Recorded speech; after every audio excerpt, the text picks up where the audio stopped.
Hi, I'm Graham and welcome back to Man vs Film. I am moving on with my indicator sets. This time it's the last movie from Hammer Volume 2, Criminal Intent, and this movie is The Full Treatment, also known as Stop Me Before I Kill.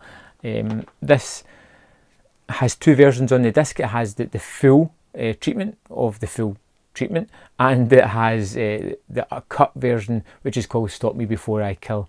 And this is a movie that knew nothing about. Again, another one from this set that I'm just happy to throw on. It opens with a tremendous opening, one of the best I've seen in the movie, with a music playing out of a car stereo, and you just see the close-up of the stereo, and as the camera pulls back you start to see that the car's damaged, crumpled. There's somebody lying over the wheel. The camera pulls back further. It's obvious there's been a collision between a car and a large lorry, and there is a woman lying in the road who's starting to come to. Lots of debris, and it lasts maybe a minute or two, but it is such a fantastic open to this movie. So you have the two passengers of the car. You have Alan Colby and you have Denise, his new wife, and they have just had this accident as they were going on their honeymoon. Alan is a race car driver and he has been severely scarred mentally due to this accident. So we kind of jump a month or so to he's getting out of hospital. He's going to take away and have his honeymoon with his betrothed, and they go to the south of France.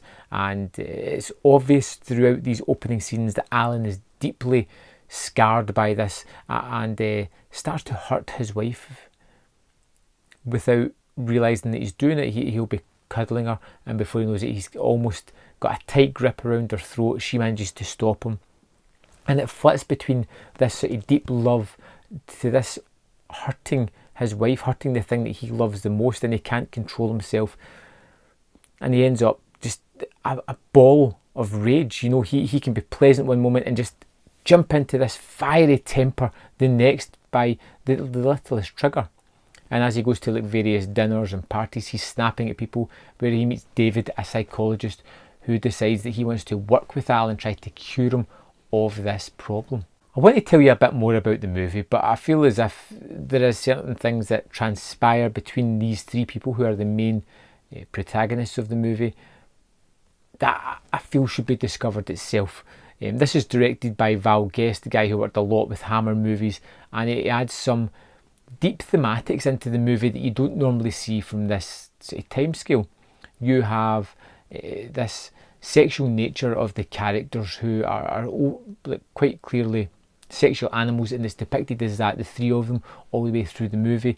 You have this almost kind of sadomasochistic love life between Colby and his new wife Denise, who play along for a little bit until it gets just a little bit too serious and then stops things. But it feels as if this is something that they've done before, and it's something quite strange to bring into a movie from the early 60s. It feels a little bit ahead of its curve that way. The sort of idea of this psychological treatment to cure Alan's problem only seems to enrage him and make him worse. And it's more a sort of psychological thriller than a horror. You know, you have the threat of this man doing something heinous to the woman that he is devoted to and loves, simply because he has a deep-seated fear that everything's going to break down. It's the psychologist who is kind of working with Alan but talking to Denise and forming a relationship and a bond there as they both try to help Alan. But like I said, it's a Hammer movie. There is a twist in the tale. There is something that is transpiring that you don't see straight away, and it kind of ends up into the final third of the movie, which again you probably want to check out yourself. I kind of liked The Full Treatment, although I felt it was over long. It's about an hour and 50 minutes, and that feels about 20 minutes too long for this kind of movie. And it's almost as if with this extra time they have more leeway to do what they would normally do, and the movie doesn't feel as tight as it could be. It feels as if there has a little bit of fat on here that could easily have been trimmed to make a tighter, more suspenseful movie. But I liked The Full Treatment. It was one that grew on me, one that I had a hard time connecting to other than that opening scene with the characters, and it took me a little while to attune to who I was rooting for, to who I wanted to come out of this on top almost, because it doesn't give you an adversary to root against straight away, so you're unsure as to how the movie's going to play out and who is going to become the antagonistic person in this tale. I did like the full treatment. Not as much as I liked the other movies in this set, but I still think it's not a dud. It's still a good movie to have in amongst you. It's one that I'll go back to again, just to give another chance to see if I do like it a little bit more now that I know where the story goes to go. As I did with my last set, I think I'm going to rank these four in order of preference. So I think last in this list would be The Full Treatment, a movie that I've just talked about and I did enjoy, but it's a little overlong. Next up, I would probably put The Snorkel, a movie that I really loved and was just a few seconds away from being a downright black movie, just leaving us on such a downer of an ending, which would have been rather fitting for this tale. I love this sort of cat and mouse Columbo-esque nature, where you see the crime at the start and it's about the characters discovering it all the way through.